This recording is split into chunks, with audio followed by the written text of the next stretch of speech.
Training started.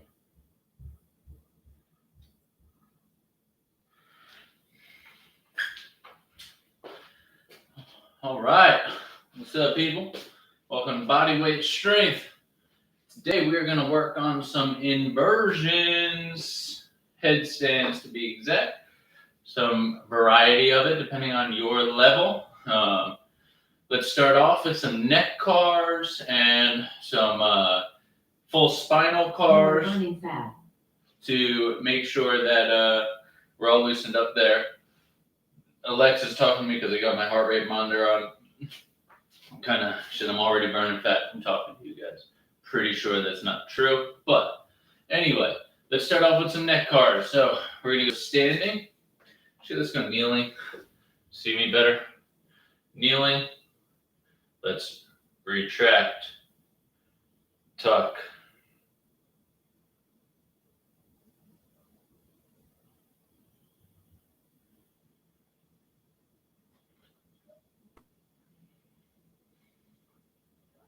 I'm going to go 2 each way.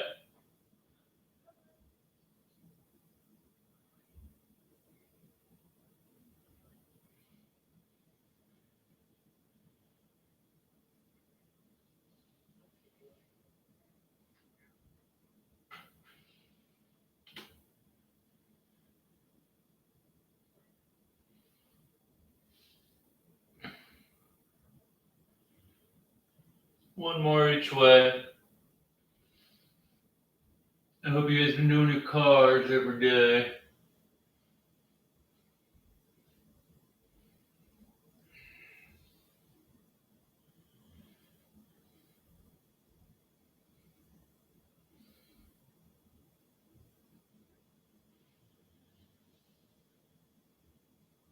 Good. All right, I'm gonna grab a block, put it between my legs to stabilize there, and then we're gonna do a full spinal car, 2 each way again. Here we go. Rounding over.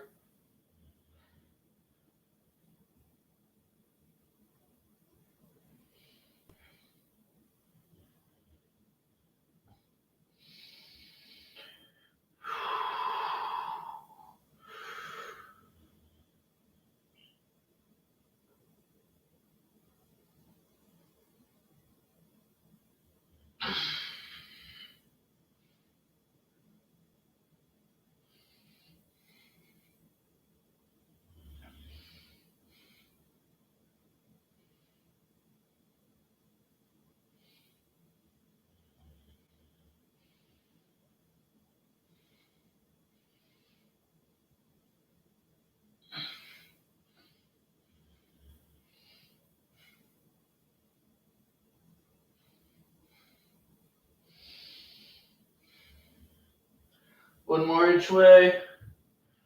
I feel like I'm going a little fast. Try to slow it down here. Really feel what's moving in the spine.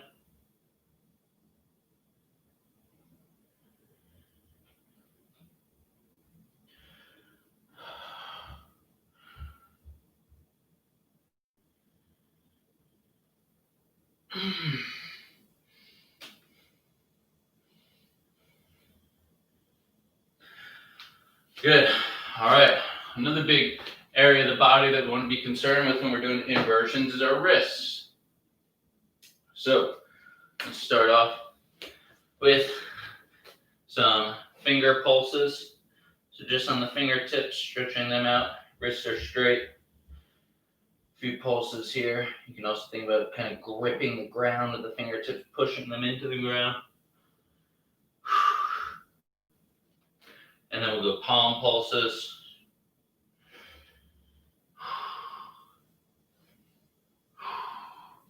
Just raising up onto that first knuckle. Feeling a big stretch in the palms and wrists.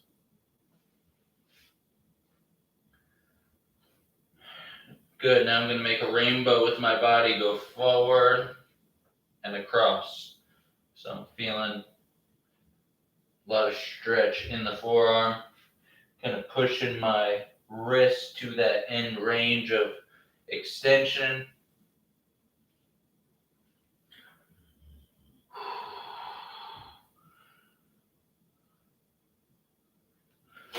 Put the palms out. We'll go side to side, side, side.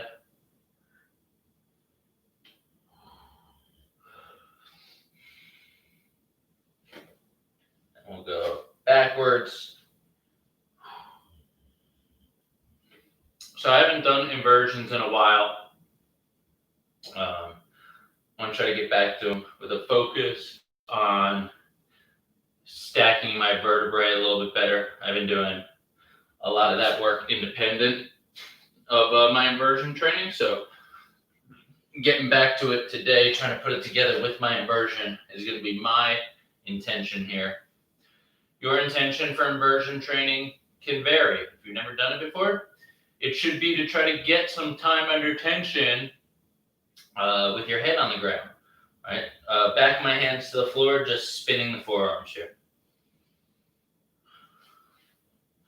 So if this is your first time doing it, just simply putting your head on the floor and trying to put more body weight on it. That's an intentional movement, and that's something that's needed to get better at inversions, right?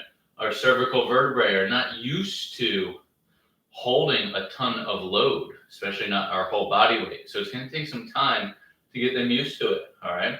That's why if you've never done inversions before, I want you to start off as light as possible. They are dangerous, as with everything else that you do in the fitness world. There's always a risk reward. This happens to be a little bit on the riskier side, all right? So if you never put your head on the ground and try to put body weight on it, our first option and what we're going to do today, your modification, is going to look like this. I'm going to show a bunch of the modifications first, and then we'll get into the sets. So your modification is going to be the tripod headstand with feet on the ground. So the tripod headstand is, you want to make a tripod with your two hands in your head. So I put my hands down, maybe a little bit wider than shoulder width. I have mine at the edge of my mat. And then you're going to put your head at the peak of your triangle, so that your hands in your head form an isosceles triangle, right? Or sorry, an equilateral triangle, so all sides even. I'm going to put that head down, and I'm just going to go up like this. My feet stay on the floor. I'm pushing my hands into the floor, and the harder I move this way or towards my head, the more weight will shift onto my head, all right? That is if you've never put any weight on your head before, that's your modification today. And you're going to do that for no longer than 10 seconds when we run through our sets. If you have done that before, then the next modification is going to be an actual tripod. So same setup, hands about shoulder width apart, head goes down, we lift up, and this time you're going to place your right knee on your right tricep, left knee on left tricep.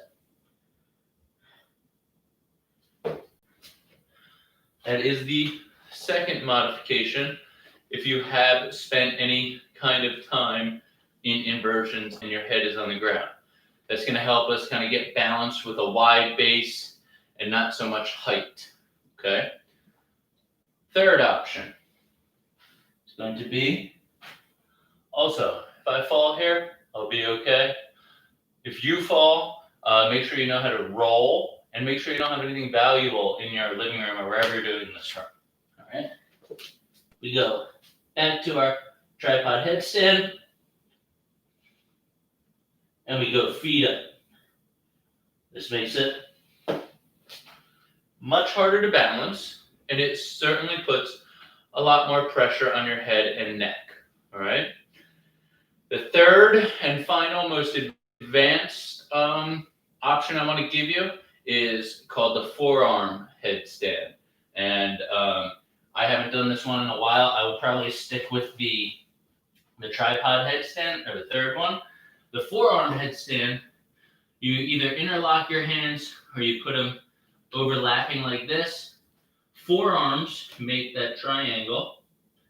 And you go hands back behind the head, drive those elbows to the ground, and push up. There we go.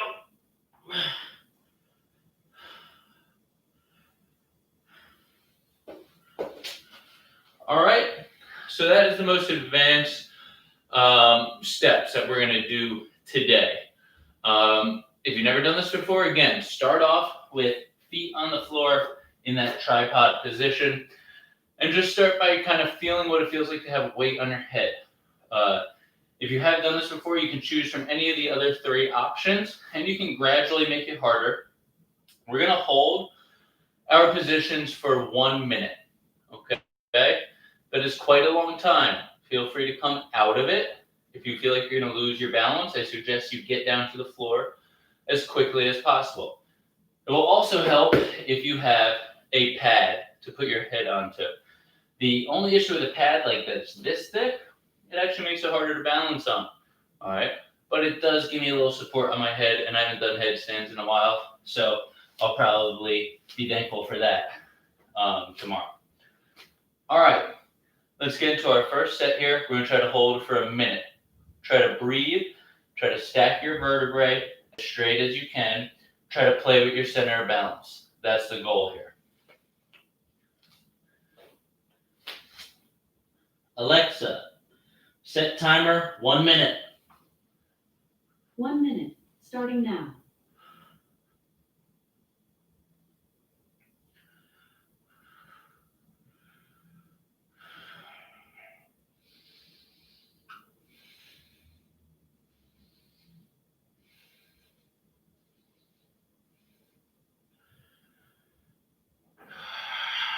Breathe. Push to the ground.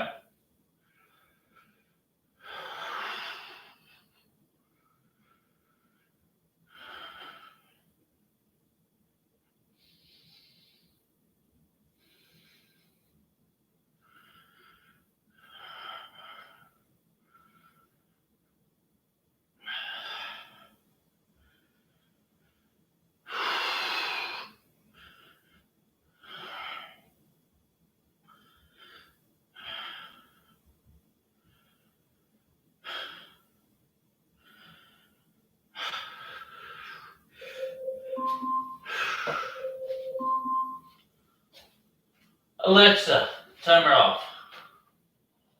Wow. Certainly have not done that in a while. And boy, does my neck feel it. So, I was probably a little overzealous. I definitely could have taken it back down to the tripod. So, here's kind of the thing with training, you train your skill up to a certain level. Certainly, getting into that perfectly straight position and finding balance is the hardest part of the handstand, and certainly the skill part. The other part are the tissues of your neck, do they have the capacity to deal with that force and compression? And that can only be trained through time. And so when I first taught myself handstands, I moved really slow, trained my neck to get used to that compression. I haven't done headstands in a while. I've focused more on handstands. So I would need to spend a little more time getting my neck used to that compression again. But I still have the skill. The skill doesn't leave quite as quickly as the tissue's capacity to hold that compressed position. But the skill is harder to come by first time around, if that makes sense. All right. So there are our inversions. Let's go onto our back. We're going to do some V-ups from here.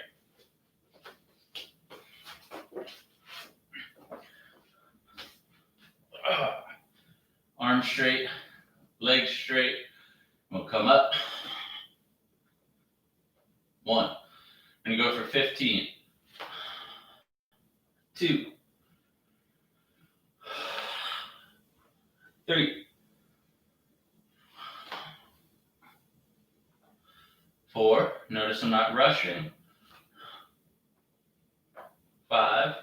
Finding good ab activation. 6. Control on the way down, just as much as on the way up. 8. 9.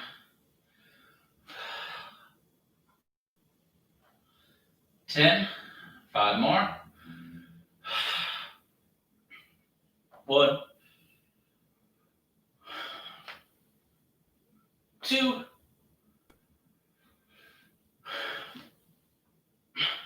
3,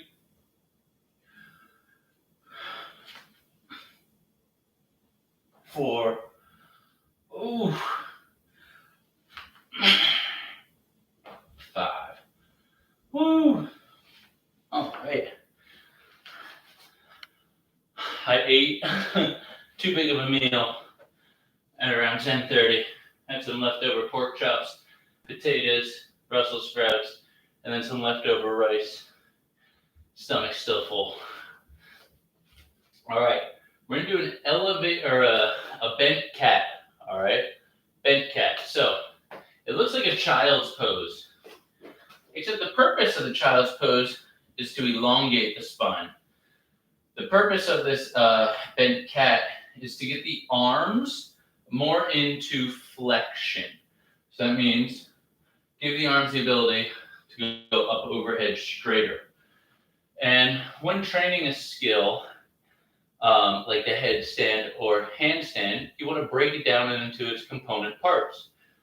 So just starting off, some of the purposes that someone would train a headstand is to maybe eventually get to the handstand.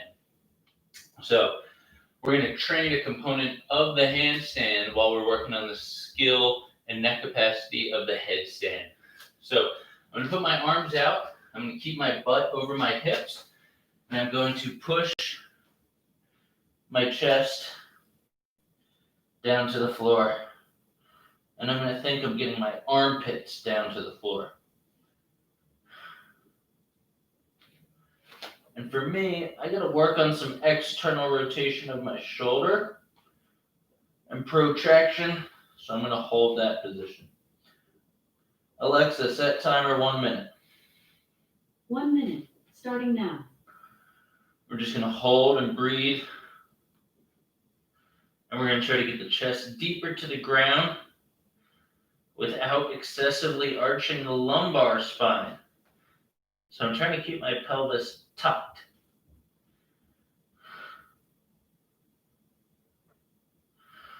I can play with some pals and rails contractions here. Feel what stuff feels like.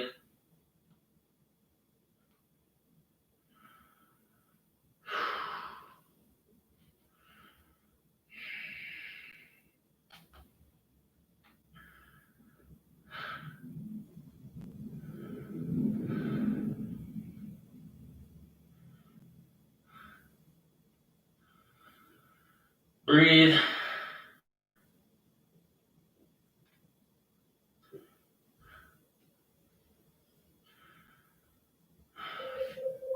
Alexa, stop timer.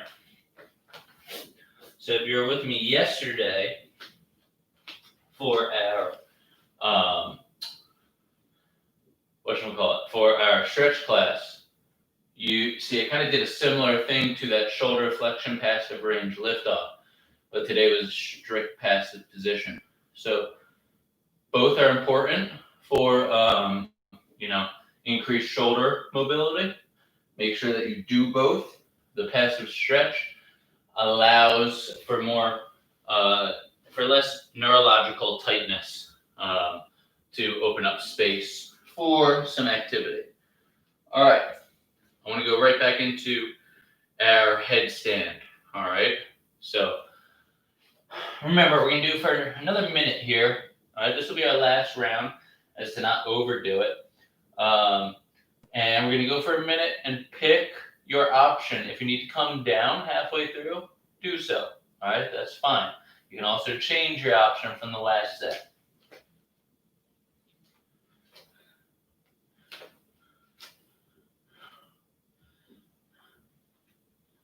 Alexa, set timer 1 minute. 1 minute, starting now.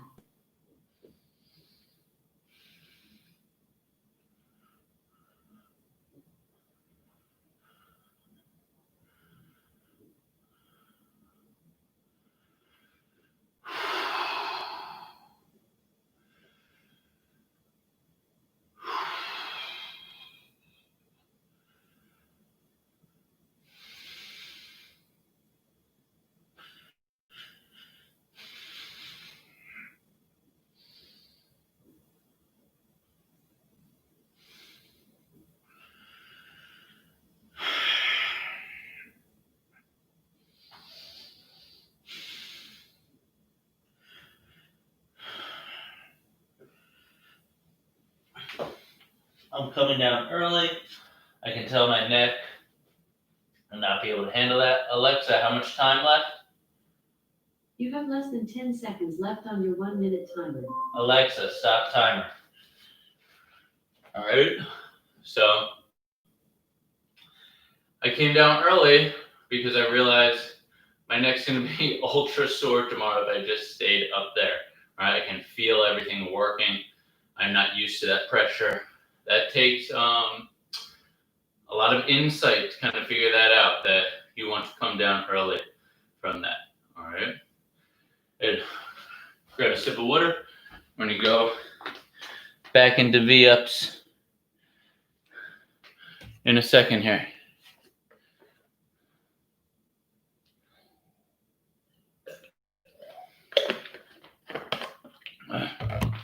All right.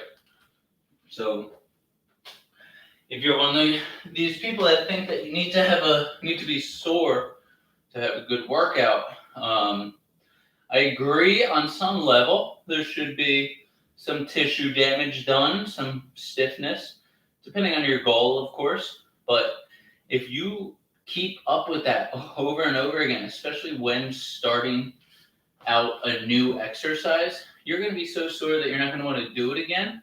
And I'd rather you do it more frequently, more consistently, multiple days of the week, than to just, crush yourself 1, 2, even 3 days a week. When learning something new, a new skill, it's much better to do it 5 days a week, little by little. All right, 15 V-ups.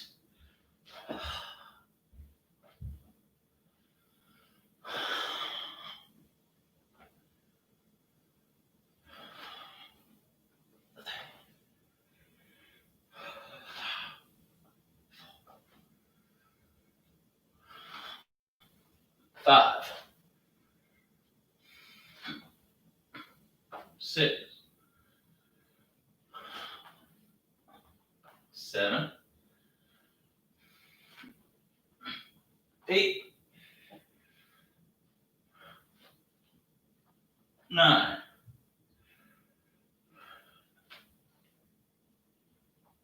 10, 1,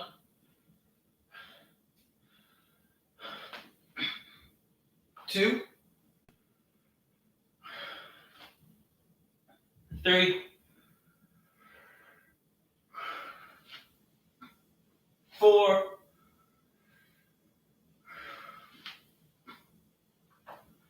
5. Nice work.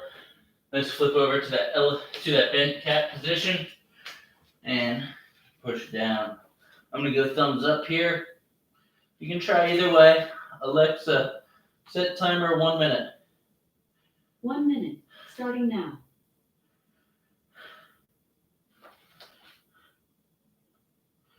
I'm gonna create a little traction by pulling backwards. Then I can do some scapular movements here to kind of figure out what spot I want to hit a little bit more. There it is.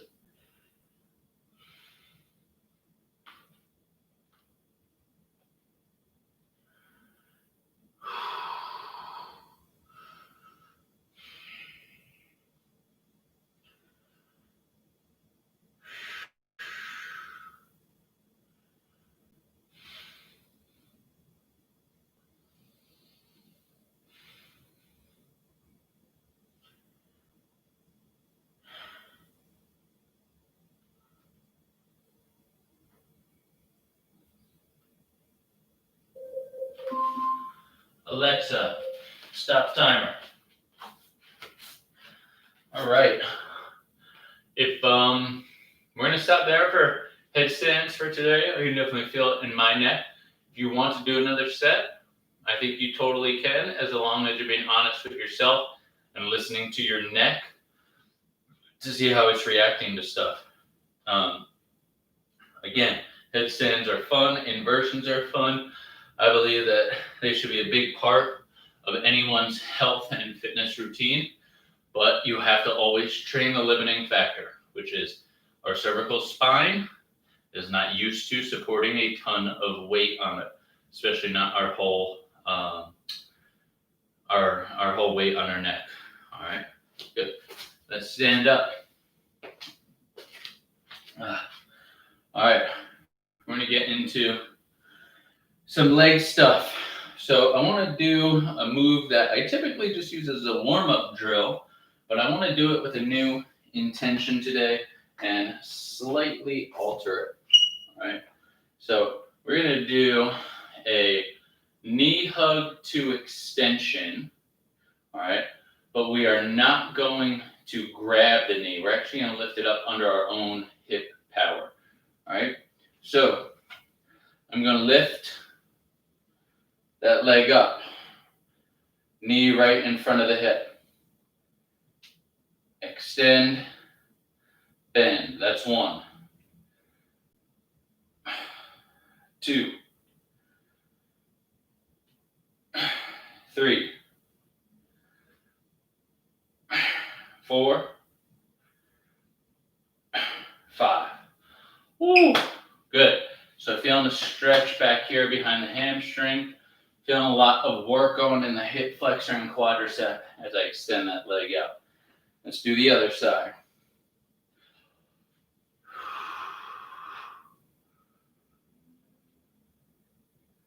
One, 2. This side's definitely harder for me.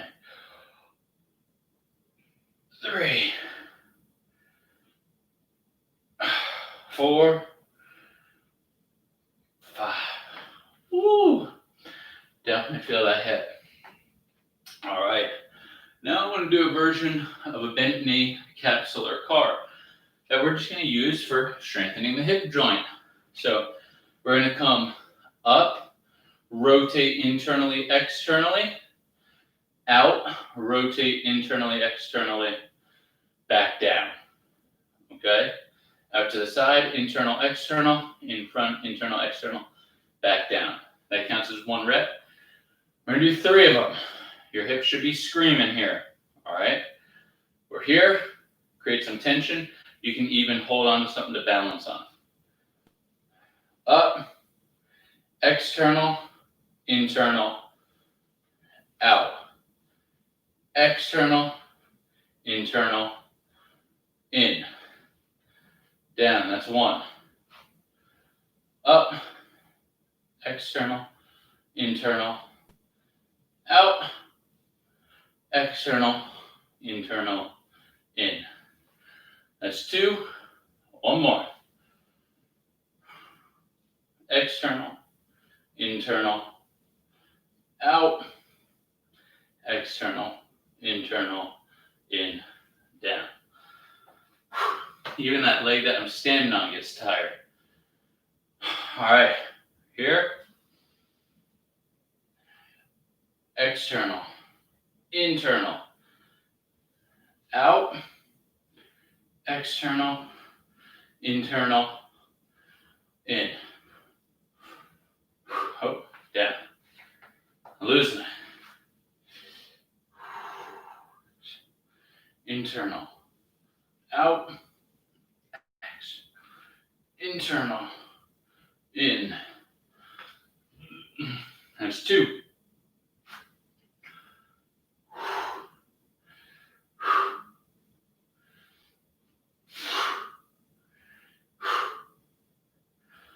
That's 3. Oh man, legs are tired. Get tired quick after that. All right, let's go back down onto our back. We're gonna do a bicycle crunch variety. All right, so we're gonna have right leg straight, left hand interlocked, or left hand just right behind the head. We're gonna come up and in, up and across, I should say.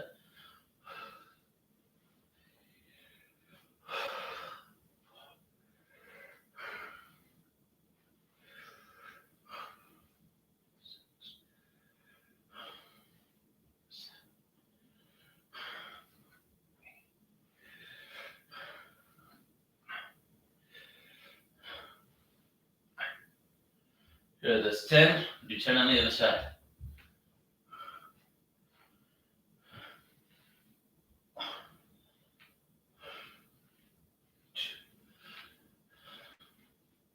Three, 4, 5, 6, 7, 8, 9, and 10. Nice work. Whew. Let's do an upper body movement here. Let's do an active shoulder flexion. We'll do it from seated position. So we're here. We're going to go into active shoulder flexion, hands about shoulder width apart. Sit up nice and straight.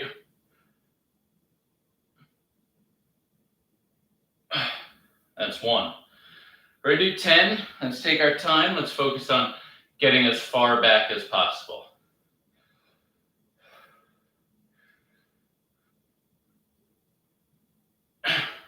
2. See how I spend that extra second up top.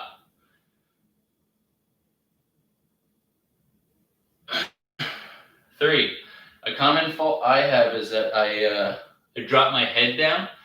Try not to do that. Keep everything erect, long spine. 4, 5, 6,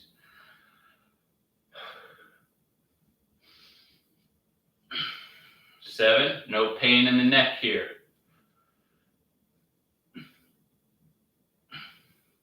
8, 9, 10. Nice work. Stand up and grab a sip of water. We got one more round of all this. All right, working through our hip stuff first. All right.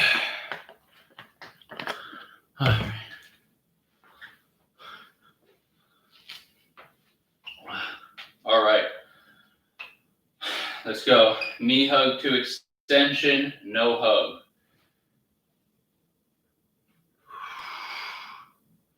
1, 2, 3, 4,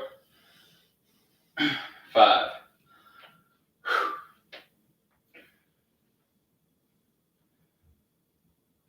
1, 2. Feels so different on this side. 3, 4, 5. One of the things I just focused on was really squeezing my right quadricep. A lot of times when you kick that knee out in front of you, this knee will have a chance to bend to release some tension. So sometimes focusing on the non-moving parts or the stable parts can really improve the mobile parts because it creates more tension that way. I need a haircut. All right, here we go. Let's go. I'm going to start left leg first. Up, rotate, rotate, out, rotate, rotate, in, down.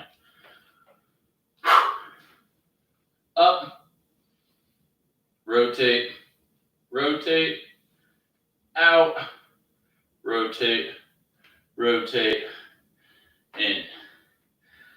This hip don't want to rotate either. It's frustrating. Just keep working on it. Rotate, rotate, rotate, rotate. Whew. All right. Other side for 3. rotate, rotate, rotate. For some of us, and still including myself, it'll never cease, but this is a lot about awareness too. Can you feel where your hip is in space? Can you feel what's actually moving?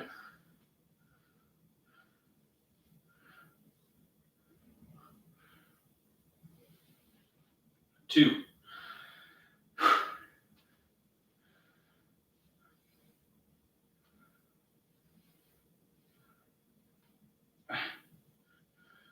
Three. Good. All right, bicycle crunches. We good, we good. All right.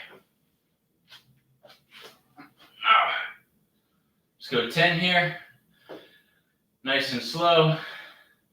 If I'm going too slow for you, if you can really hone in on those abs, I invite you to go a little bit faster. All right.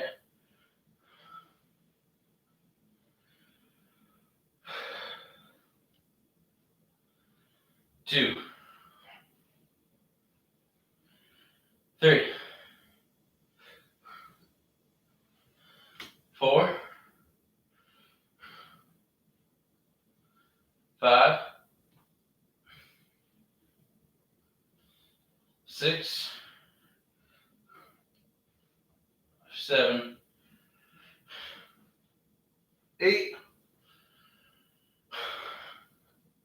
Nine. 10. Other side. 1. 2. 3.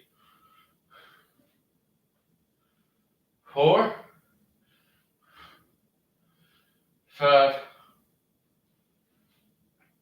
6. 7. 8.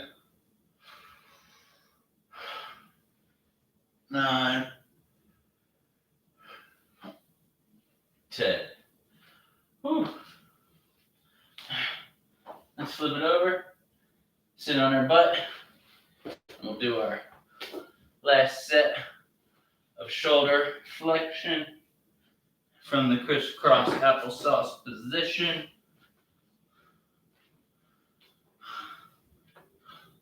All right.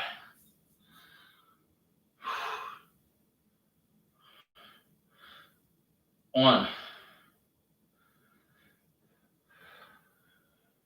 2. 3. 4. 5. 6.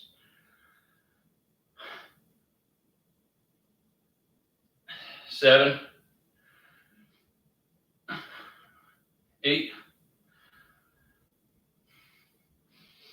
9. 10. Woo. Nice work. All right. We're going to finish off with a little interval, all right, of some clam crunches, all right. So we're going to do a Tabata protocol. And a Tabata protocol has a lot of talk behind it. So anyway, it was really studied to build up power in leg output on cyclists, but we're just going to use it as a simple way to a simple interval, 20 seconds on, 20 seconds off, 10 seconds off, sorry, 8 times. Simple way to kind of finish off with some ab stuff. I really like it. It's quick way to get something in, all right, if you only have a few minutes left.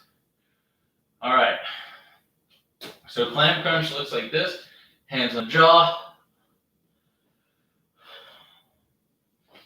And we're just coming up, connecting knees to elbows.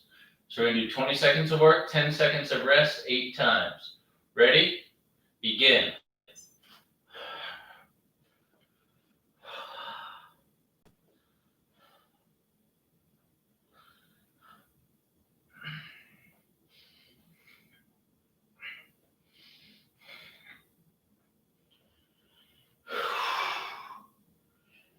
rest. All right. You can also put your hands behind your head like I just did. Doesn't matter, just as long as you're feeling stuff working the abs. Ready, set, go.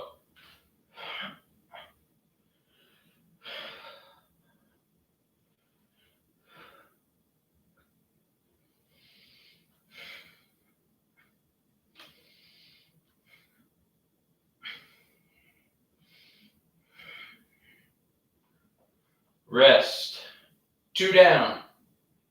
6 left. 3, 2, 1, go.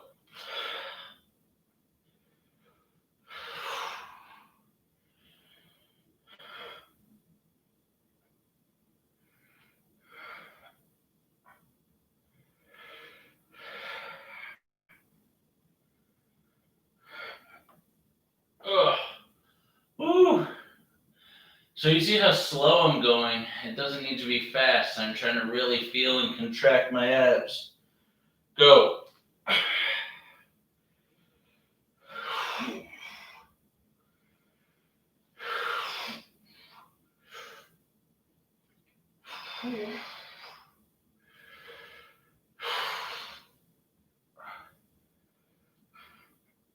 Ugh. Time under tension of each rep is very important. So just speeding through it and not feeling anything at all is kind of counterintuitive to building muscles. Here we go.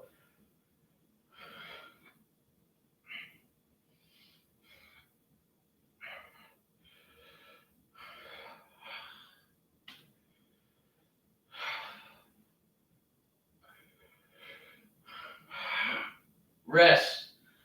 Oh man. Abs on fire. 3 more. Ready, go.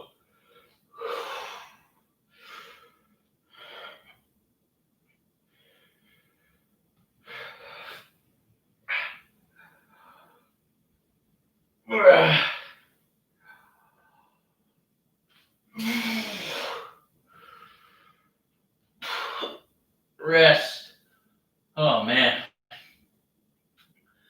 Getting hard to move here. We got this though. Let's do it. 3, 2, 1, go. Last 2.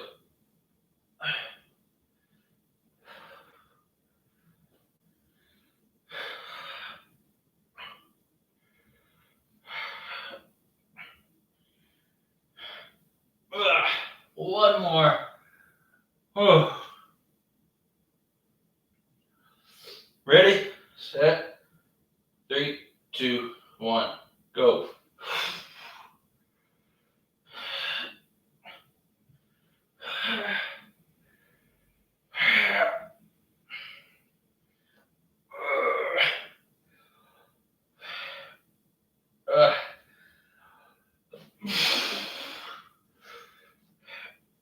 Rest. Oh. Oh man. If your abs aren't torn to bits after that, you did something wrong. All right, guys. Thanks for joining me. I'll see everyone next week.